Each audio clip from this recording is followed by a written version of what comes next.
بسم اللہ الرحمن الرحیم۔ عمران خان قوم نے کہہ دیا ایبسلیوٹلی ناٹ، اور ایک میراثی کی پیشن گوئی۔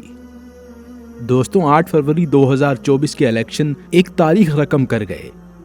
لیڈر بند، بلہ بند، امیدوار بند، انٹرنیٹ بند، فون بند، مگر آج قوم فیصلہ کر چکی تھی اور اس نے الیکشن میں وہ فیصلہ سنا بھی دیا۔ سب جانتے ہیں کہ عمران خان بھاری اکثریت سے جیت چکا، مگر آج دھاندلی سے کروڑوں لوگوں کے ووٹ پر ڈاکہ ڈالا گیا۔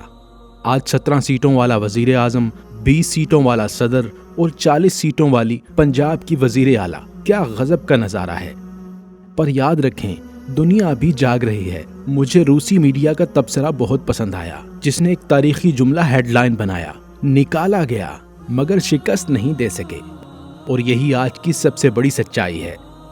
دوستوں، مجھے یہاں ایک میراثی کا تجزیہ اور پیشن گوئی بہت پسند آئی۔ الیکشن کے بعد جب دھاندلی شروع ہوئی اور جیتنے والوں کو ہرانے کا عمل شروع ہوا تو اس نے بہت دلچسپ بات بتائی۔ اس نے کہا، یہ حکمران ہمیں ایسی جگہ پر لے آئے ہیں اور دنیا میں ہماری اتنی عزت ہے کہ مجھے دوست کا واقعہ یاد آ گیا۔ میراثی نے کہا، میرا دوست آسٹریلیا جا رہا تھا۔ دوران سفر بینکاک ایئرپورٹ پر رکنے کا اتفاق ہوا۔ بیلجیم کی ایک لڑکی سے ملاقات ہو گئی۔ لڑکی نے پوچھا، آپ کس ملک سے ہیں؟ ہم نے فخر سے کہا، پاکستان سے۔ لڑکی نے فرتے جذبات سے ہمارے ہاتھوں کو چوم لیا اور آنکھیں آنسوؤں سے بھر گئیں۔ ہچکیوں کے دوران بڑی مشکل سے بولی، آپ کے ملک کی چرس بہت خاص ہوتی ہے۔ میراثی نے واقعے کے بعد کہا، یہاں تک تو ہماری اشرافیہ ہمیں لے آئی ہے، لیکن میری ایک بات یاد رکھنا، کسی نے کیا خوب کہا تھا، طوفان میں کشتیاں اور تکبر میں ہستیاں اکثر ڈوب جاتی ہیں، اور ان مافیاز کے ڈوبنے کا وقت قریب ہے۔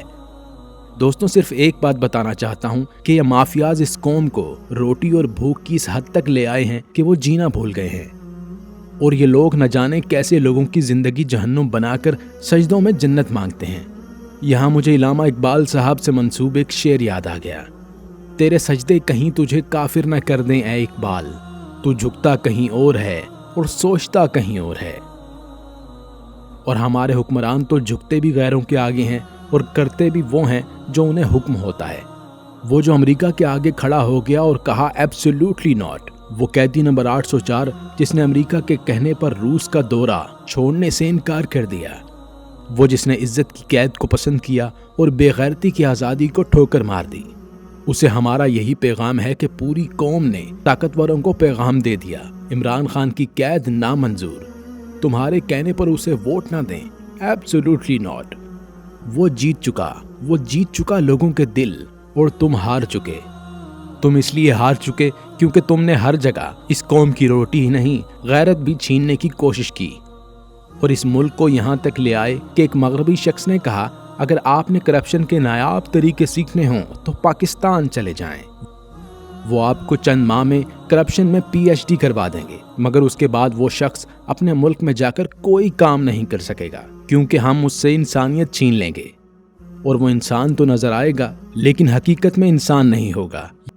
یہ ہے ہمارے بارے میں مغرب کی رائے، اور یہ بلند مقام ہمیں دلوایا ہے 75 سالوں سے ہم پر حکومت کرنے والے مافیاز نے۔ ان کے لیے ایک شعر: وہی حاکم وہی غربت، وہی قاتل وہی ظالم، بتاؤ کتنے سالوں میں ہمارا حال بدلے گا۔ دوستوں، اللہ سے مایوس نہ ہونا، انشاءاللہ اچھا وقت جلد آئے گا۔ ہم بھی اپنے پاکستان میں اسلامی نظام دیکھیں گے، اور یہاں بھی قدرت ایسے خزانے نکالے گی کہ دنیا حیران ہو جائے گی انشاءاللہ۔ یا اللہ، میرے ملک کے لوگوں کے لیے آسانیاں پیدا فرما، آمین۔